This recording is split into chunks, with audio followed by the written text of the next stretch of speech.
Okay, hi all, welcome to another Kingscrusher radio show. This week I thought we could look at a fantastically exciting, notable game which has been played in the Bilbao Masters, which is a very strong 4-player tournament, all play all, and playing white was Wesley and playing black was Liren. So these are heavyweight Grandmaster players, both over 2700 quite comfortably. Let's have a look at this notable game that has been played. It was highlighted actually to me by someone on Facebook very enthusiastically as game of the year, game of the decade maybe. I thought it was an exciting game. I'm not sure. Let's see what you think. Okay, let's go in detail. So Wesley playing Liren played actually d4, and Liren is known to be a King's Engine defense player. Let's add a competitor actually as well. So we have from Liren, we go into the King's Engine defense. So it's a very exciting start position, the King's Engine defense. Black is aiming for an aggressive game, playing to win usually, not to draw, and prepared to take some risks.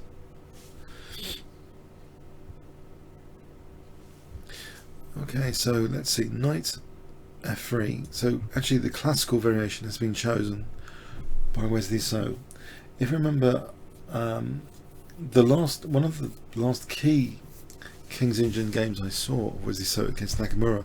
He actually got kind of hacked up on the king side. Was that the US Chess Championship? It might be the US Chess Championship, just gone, the 2015. So here we do actually see just plain classical bishop e2. This is the most trodden path within the King's Engine defense. Black plays e5 here. A very common question about this position, which I might as well mention, is you don't really want to try and win a pawn here, because black has queen takes and then knight takes, hitting the knight. So getting the pawn back in, it's a very nice position. This position is very nice for black. Black's even better here. And if you try Desperado with knight takes f7, there's, well, black can just take on c3 and then just win a piece. Let's check, for example. So the pawn is not usually taken. White castled here, and we have knight c6, d5. So very theoretical position. In live book, how many games are we talking about? I'll just check live book. We're talking thousands just in live book alone. Knight e1. This is the most principled, most classical move, but overtaken in popularity. It seems that b4 has overtaken knight e1 in popularity. Now the bayonet attack is b4, but knight e1 is like the old classical move.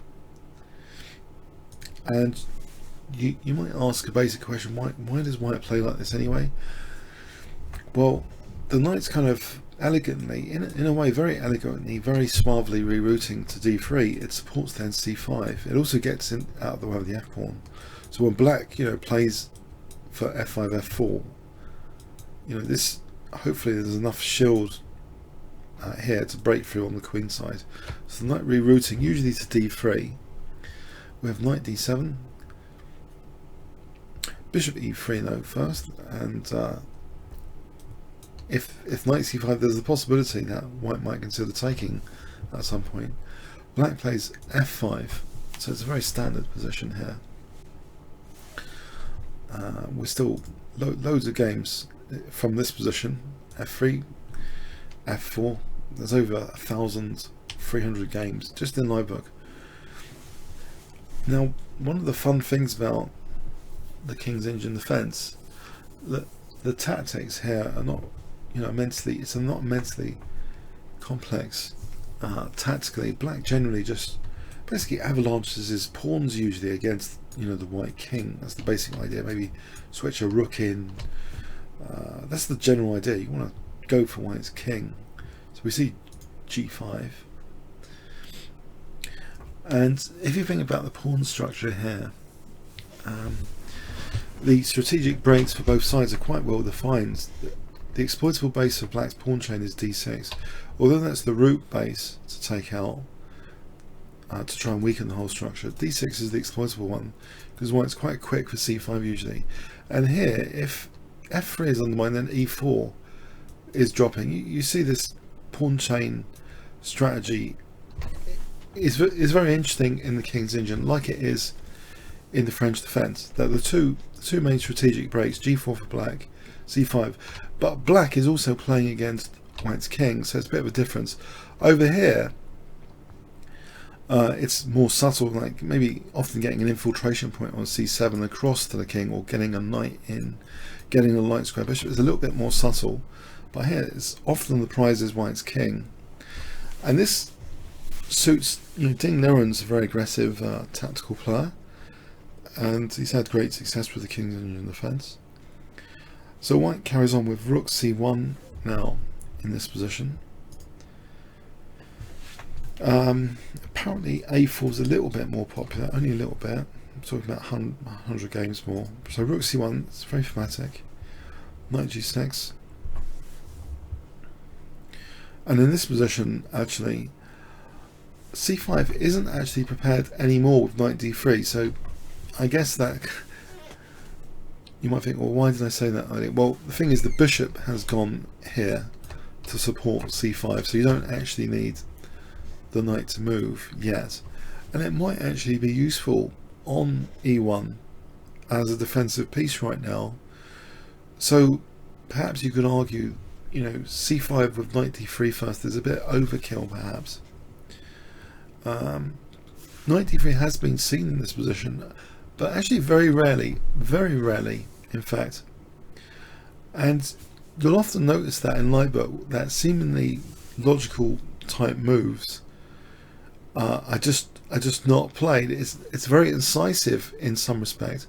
If you look at the quality trodden paths in chess-based Liber, c5 is the move here. It's no messing around with knight d3. We're talking 8 games of knight d3 and 151 with c5.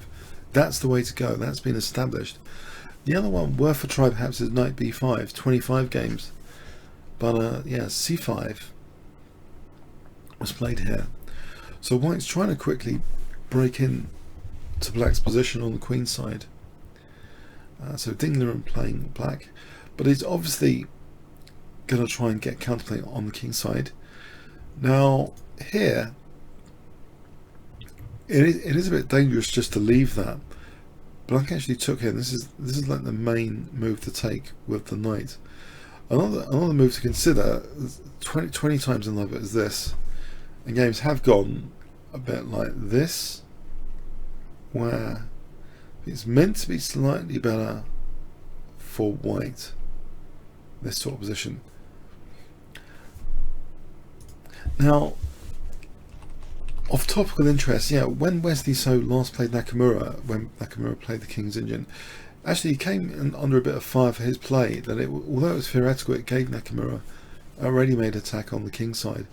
So it's interesting here that maybe he's a bit more concerned about the speed of his queenside play and infiltration. He doesn't want to be hacked up again in yet another King's Engine defense. So it's interesting. What has he got up his sleeve this time? So knight takes c5 was played. b4. The knight goes back to a6. This is the right place to put the knight. It's actually quite bad actually to do knight d7 here, because knight b5, and we're already on c7, and it's a very quick queenside attack. Very quick. Black's in trouble here. So knight a6 has the advantage of defending c7. . Okay, we have knight d3. And the two most popular moves are rook f7 and h5 here. h5 was played. Knight b5 now. And white is actually intending perhaps to take on a7. And it's not just about that pawn, it's about trying to win this light square bishop. Because if white can win that light square bishop, then the attack potential is taken out of black's position. This is an important attacking bishop. It's the one in the vicinity of white's king. This one needs some wriggling, you know, usually to get to white's king, or wriggling like this occasionally. But this one's more ready made for an attack on c8. White wants to get rid of that bishop a lot of the time. Anyway, we see b6 here, defending a7. And now bishop e1.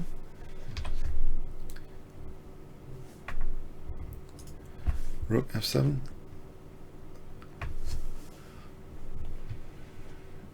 And now bishop d2. This might seem really odd. Well, the bishop was defending b4 just in case. And now by playing bishop d2, some extra options are being created. The rooks are potentially now connected and ready to roll on the c file together. So the bishop has got out of the way from f2. It did its job. And once that responsibility was finished for supporting c5, it's wriggled now to d2 to support b4. The knight has been kind of misplaced on the rim here. The knight on the rim is dim, as they say. So we see bishop f6. Black is getting the rooks into action often with this bishop f6, either g or h file squares. Knight f2, supporting against g4. You see, look, the amount of pressure white has, again, prophylaxis move against black playing g4. White is actually really ready to snap that pawn off. It's got the knight, the bishop and the queen ready to take on g4. This is a typical prophylaxis move against g4 from black. Black played actually, now I think we're well out of light, but black played queen e8.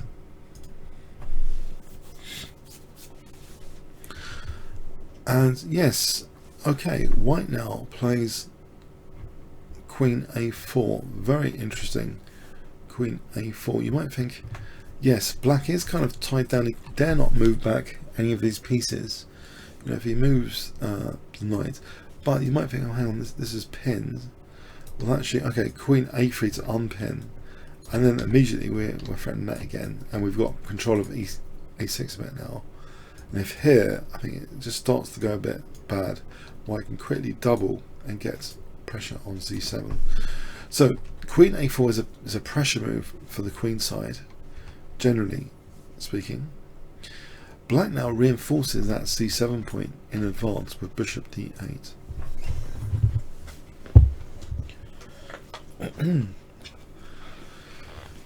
And the knight is actually unpinned now with queen a3, so the queen's still presiding over the queen side, putting pressure on the queen side. Pardon me. Now, a bit of coke. Diet coke.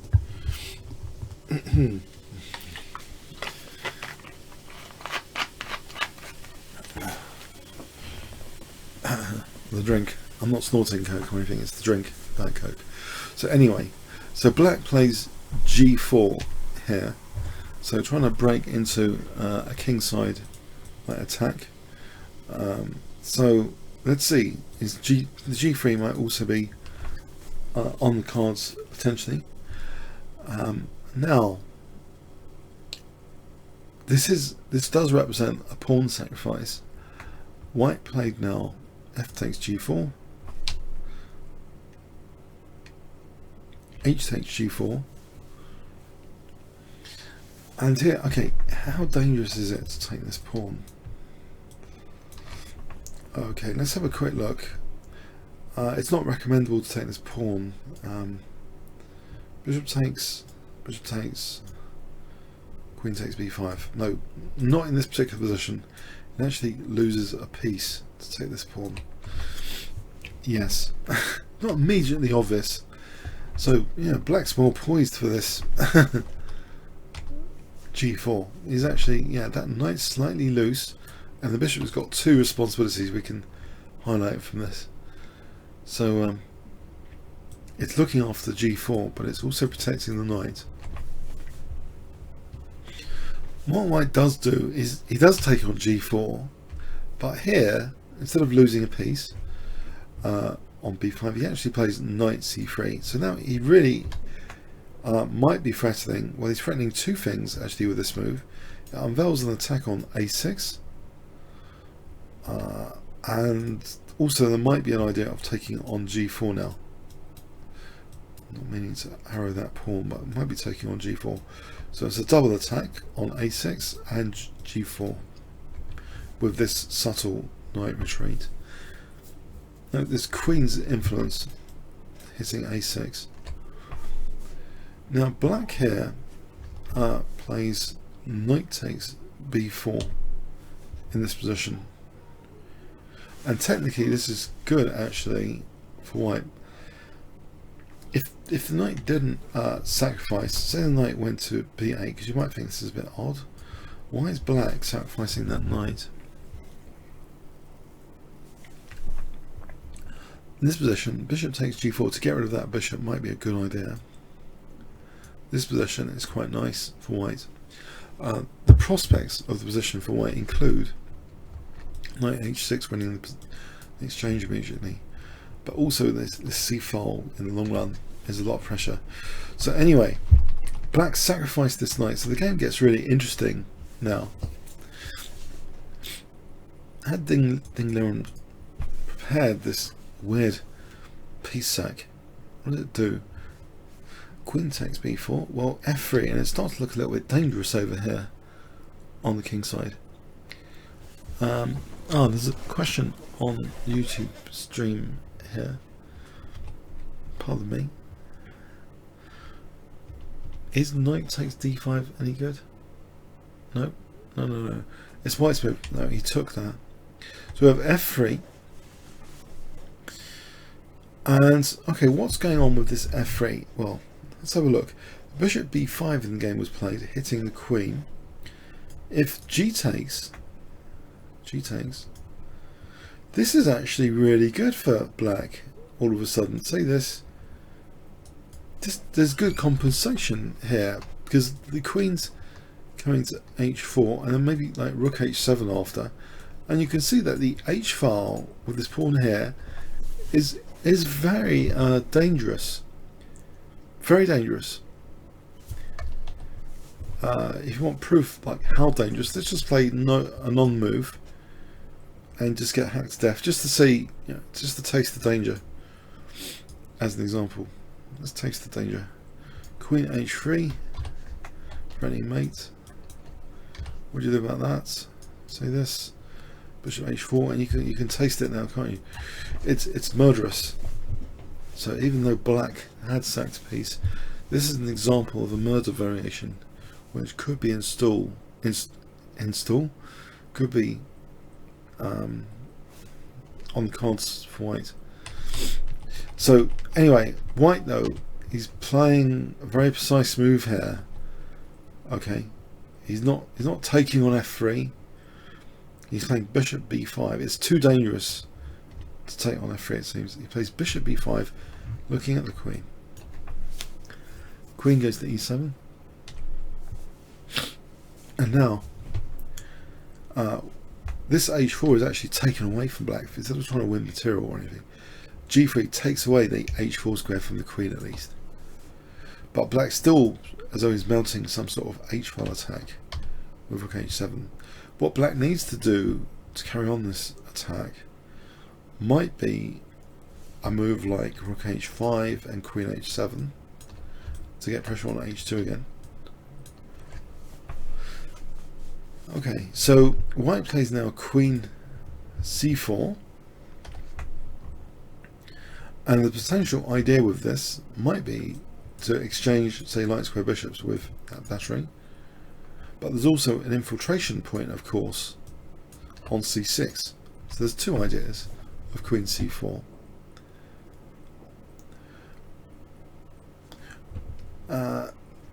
But there is the lingering question, if you're a King's Indian defence fanatic that has followed the key games recently, that you might think, what on earth is Wesley So doing in this position when he was so badly hacked up by Nakamura?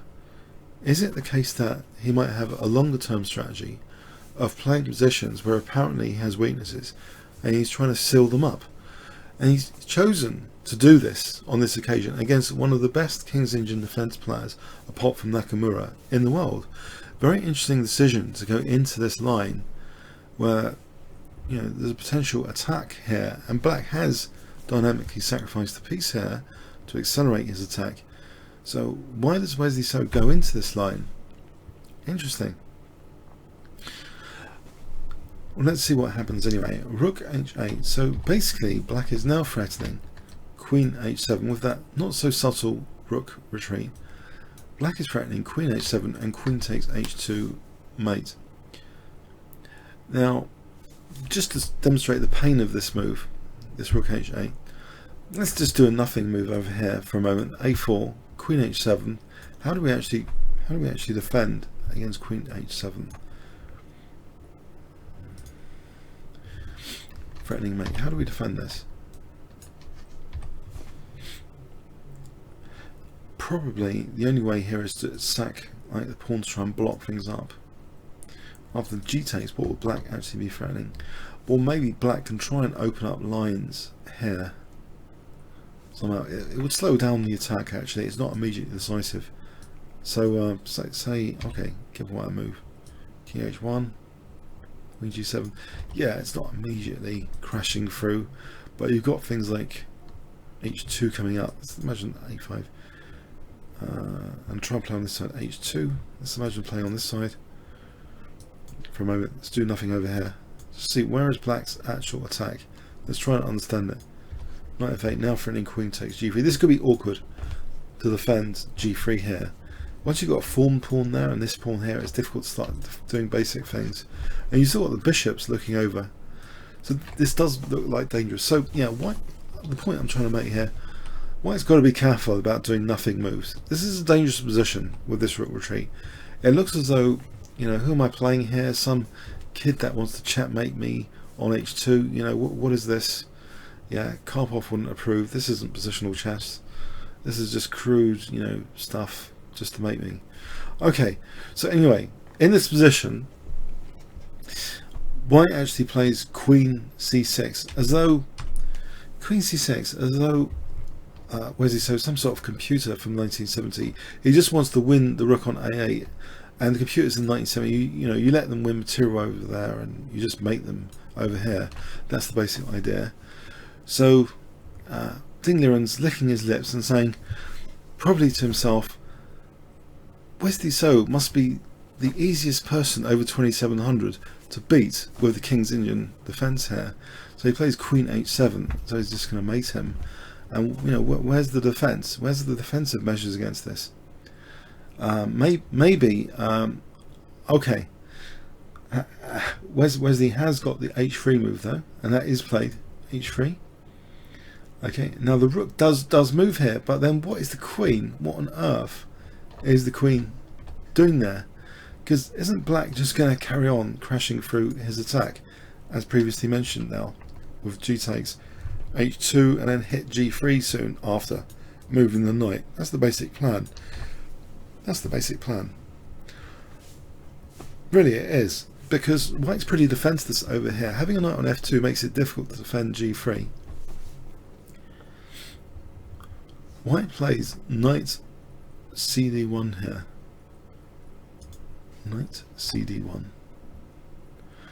So there's an idea potentially of knight e3 and knight f5 to blot out the bishop. Okay, so we have a6. Now is the queen just... What's the queen doing over there? Isn't the bishop just going to be kicked back and then maybe the queen later? So if the bishop drops back, I mean, isn't this just pointless? Because c7's adequately guarded, right? So isn't this just pointless? Yeah, Black's just crashing through. But here, actually, we see an interesting point. More than an interesting point. of white's play. And unfortunately, yeah, it's bad news for King's Indian defence players, this sort of thing, to see this sort of example. It is bad news to get onto people's brains, this idea. Very bad news, I'm afraid, for King's Indian defence players. The bishop didn't retreat. We see Queen E8 check. It seems the defence of C7 is put under question here. It seems as though that was solid enough. Surely with the bishop on D8, that was solid enough, the defence of C7. But it seems now, after King G7, isn't the queen just getting evicted? Why has the queen come here?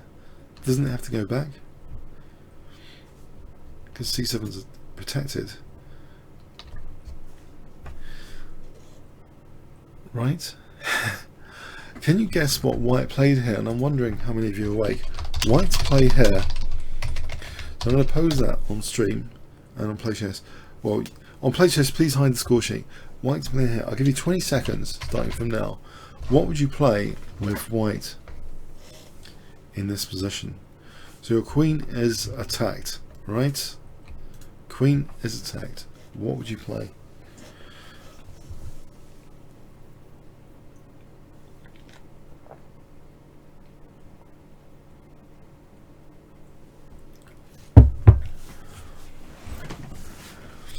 Any ideas?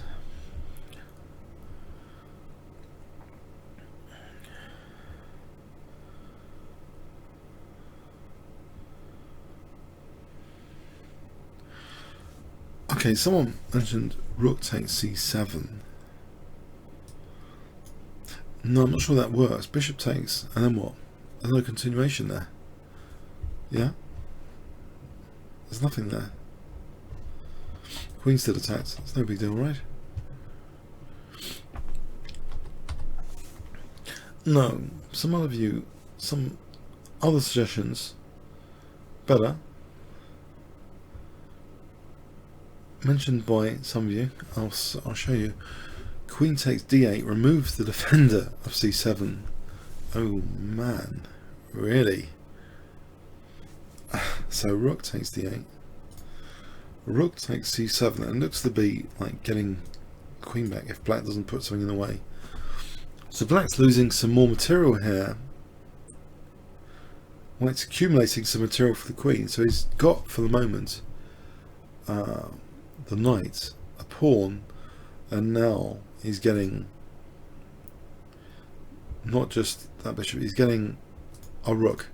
So it's a rook, knight, and pawn so far for the queen. Is that right?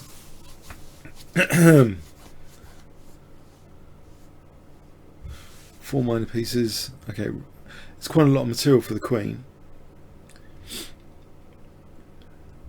So there's an exciting imbalance here.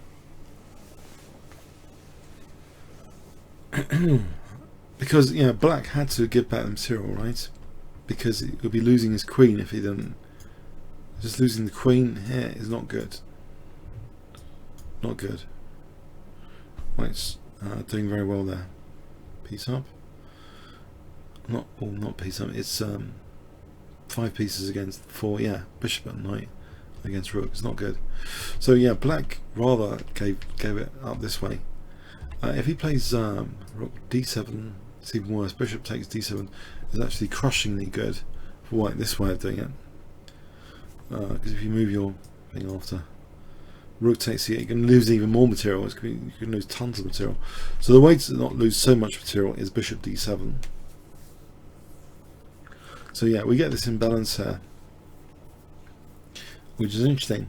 The engine has it as only slightly better for white. We're talking less than half a pawn. This imbalanced scenario. So very interesting. It does seem as though black's attack has been radically slowed down. Radical measures have taken effect on that queen side to slow down black's kingside attack here. So black now plays g takes h3, and given time will play h2 check, knight e7 maybe, and then carry on, etc. So actually this is stopped with king h2. The king blocks h2, and we have a rook b7 now. The bishop goes to e6.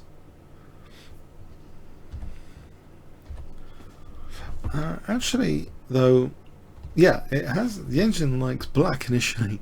It's a very complex position, I think, even for engines to evaluate without great depth here. This is a very turbulent, dynamic, imbalanced position right here, because now a depth of 90 has gone to 0, and now it's going black's better.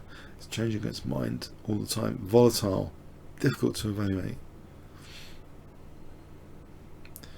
Black played knight f8, and white wants to keep that bishop here. It's an important bishop. Plays bishop f5, kicking the queen somewhere. Goes to h5. And then we have knight g4, which seems to threaten basically bishop h6 check. That would be a dangerous threat. It needs to be addressed, because let's imagine black didn't do anything about that. Have a look at it. Bishop h6 check. See here. There's knight f6 check, winning queen. So yeah, the knight actually, okay, so that's pretty dangerous. We see knight d7, protecting the f6 square.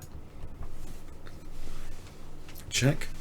So you'll note now that, well, king g8 is still a bad idea, because all white does, well, it's still a bad idea. Bishop takes d7, yeah. So the king actually goes to h8. And now we have knight de3.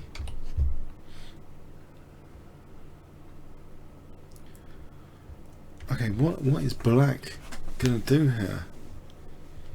Because it seems white has blocked the lines of attack. Well, this pawn's kind of shielding the white king. Black has got this resource here he tries to use, the rook c7. And now we see a forcing move actually in this position. It's tempting just to take on f3. You think, what is going on here? What doesn't white just want to take the f3 pawn? What was played is good as well, it seems. But rook takes f3 might actually be plausible. Knight f6 as an example. Trying to use a pin maybe. But this might actually be an idea for black. Rook c2 here. Yeah, trying to overload white's position. Maybe get away with a perpetual check, in fact. Because if ever knight takes, then there's knight takes here. It takes here, and it's looking as if it's still looking mega complex. But apparently it's given as equal for some reason. Yeah, it's given as equal. Now, let's pursue it a little bit more. Knight e3 takes, as an example, going far away. Why would this be equal?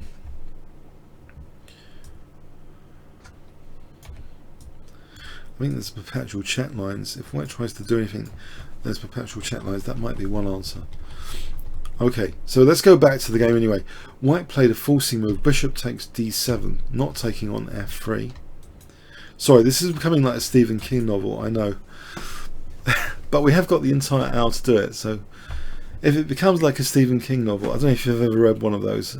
I'm sorry. Okay? I'm not keeping it brief, and it's rather deliberate, yeah. But there are other options for white, not just taking on d7. You might have wanted to know about this, rook c2. And if you don't, well, you know, sorry. So bishop takes d7 was played anyway. Bishop takes d7, which simplifies the position. Rook takes d7, and now taking on f3. It's much simpler. There's no rook c2 deflection tactics at the moment. So we still have this amazing imbalance of position. 3 pieces against the queen. But the queen is assisted by the rook. We see rook f7 now, trying to get the rooks off the board. The departure of the rooks. Rook f5 was played. We have rook takes f5, e takes, which seems to promise something that this pawn might be exciting in the future. If black didn't take on f5, well then black's in big trouble. You know, if it went here, it's too late. Well, we take the queen. No, there's no choice. There's no choice here. If queen g6 gets bad here, actually, because apparently bishop f8 is strong. Looking at d6, we're just going to take here and take here and dismantle black's pawn chain. That'd be strong. So anyway, the rook is taken. So we have 3 pieces versus the queen and potentially dangerous pawns to assist the pieces. Queen f7, bishop g5, and we have b5 now. Yes, there is a pawn majority over here actually. Knight h6, queen f8, f6, and with f6 there's an idea of f7, and it starts to get really dangerous actually. So black has to tread carefully in this position. Just to demonstrate that, black played king h7 here, which might be a key. Kind of, no, I think it's all bad in this position. This is actually all pretty bad. All of a sudden, this is actually +5 already, whatever black does. So let's look at the game continuation. King h7. And the point here is knight ef5. The queen is kind of not much to do for the queen here. And let's imagine black does nothing moves. What would white actually do with the pawn and the 3 pieces? Just what would white do? f7. Then what? What would white do? Bishop e7. He's basically queening the pawn. It's apparent that the pawn is going to be queen. That's what I said a few moves ago. I thought the pawn was dangerous as a potential queening pawn. So that's the problem, okay, with that pawn. So we see king g6 here. Yes, the king is actually threatening to take. The bishop just drops back. And again, we still have this idea of f7 and bishop e7 to queen the pawn. So it's actually quite troublesome for black here. He plays e4. And yes, we get f7. The pawn is queening. But what about this e pawn? This is trying to like distract this pawn from queening. And goes to e3. White can't do anything about this pawn here. His king's stuck because of this pawn. Can't move over here because e2 and here h2. And so amusingly, the king can't come to the blockading rescue. Sometimes you need to look out for your king to be able to, you know, stop these pawns in the center. But it can't quite do that here because there's 2 of these blighters trying to sort of stop the king from doing that. This would actually be better for black here. This is a disaster scenario for white.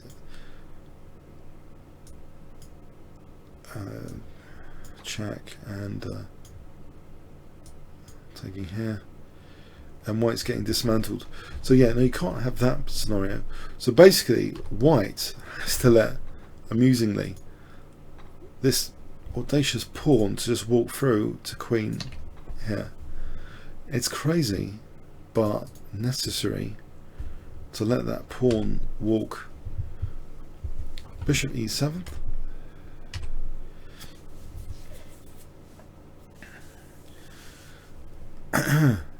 Now, in this position, black you might think, well, black can do a desperate thing to take here, and surely actually just cheekily queens. Let's see why this wasn't played. It actually wasn't played. E2 was played instead of queen takes f7. Let's have a quick look at queen takes f7 here.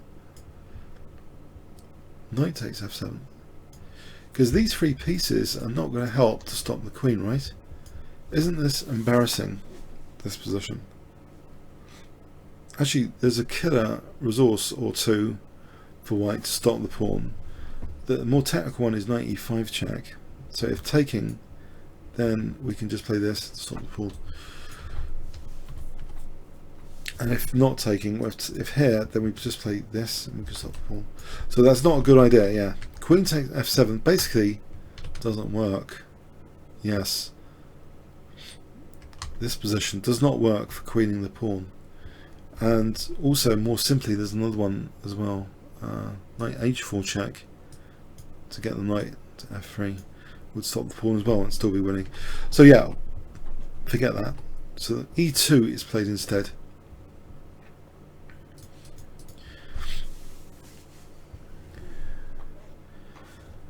And instead of taking the queen here, well, taking the queen might be good as well, but check was played. And here, if it takes, then we're taking this with check. And the knight's actually stopping king g6 after, so the pawn is still queening. Let's have a look here. Let's just make sure of that. The king actually steps to h7. If the king takes here, bishop takes is check. And if here we play this check, and if here, well, we can just do anything. I think we can just do this. We're queening. So yeah, the king goes to sorry, after knight h4, the king goes to h7. We have bishop takes f8, e1 queen, and we've got a new scenario. We've got another scenario of the queen against 3 pieces here.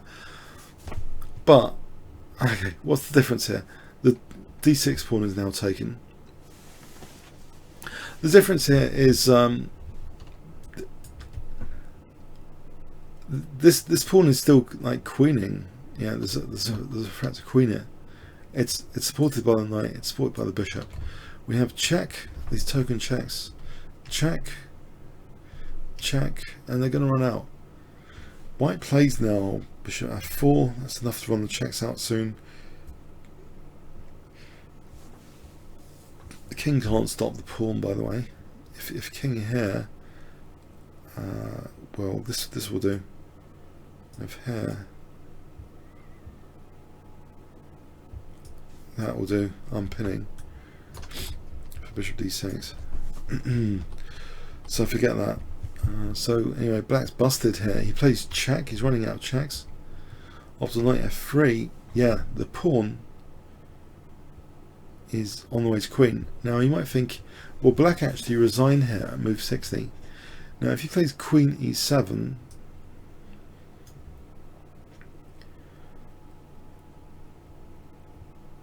now in this position, it seems, yeah, white's got various winning moves actually. One of them is like knight g5 check. And if it takes here, check, and then we queen knight here. That's winning. It's 2 pieces up. That'll do. And if king g7, knight f5 check wins the queen. In any case, yeah. So move 60. Black resigned. Yeah, I don't know what all the fuss was about. It's just a pretty exciting game, Kings Union. It's not an immortal game, right? That wasn't an immortal game. I wouldn't say so. I thought it was quite an exciting Kings Union game. What's your view on it on stream? Whatever. Not immortal game, right?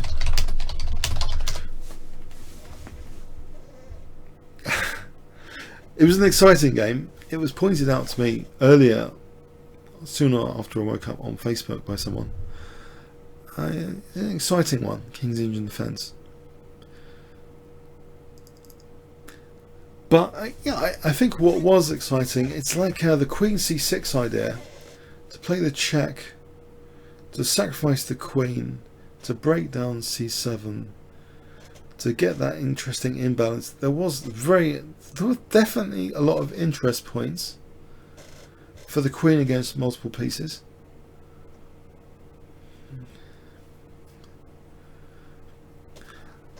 the outset, the at the outset, the engine's not entirely clear about the evaluation of the position. It seems, as I've seen as usual recently, the evaluation starts shifting upwards when there's a passed pawn on the board. When that passed pawn on f5 arrived on the scene, the upward trend of evaluation started going up. I've mentioned that before on YouTube with another game, that the engine seems to underestimate the potential of passed pawns on the board.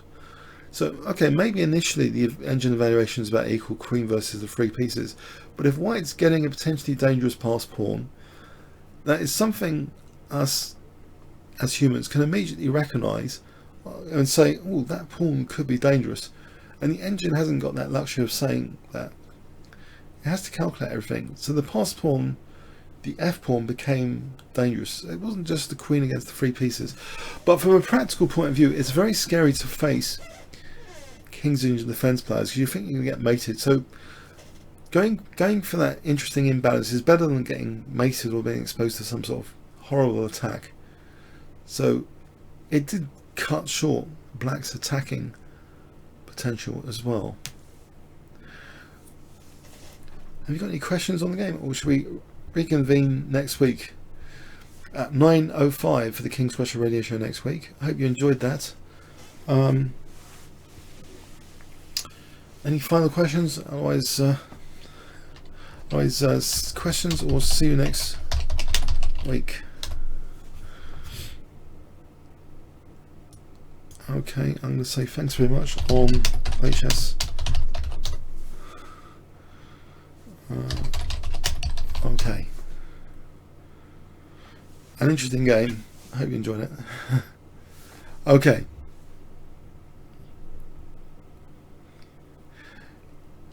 Actually, I'll tell you what. Comments or questions on YouTube. I'll be sure to check them out on YouTube. It will be uploaded to YouTube shortly. Just post your questions there, and I'll try and check them out on YouTube. Thanks very much.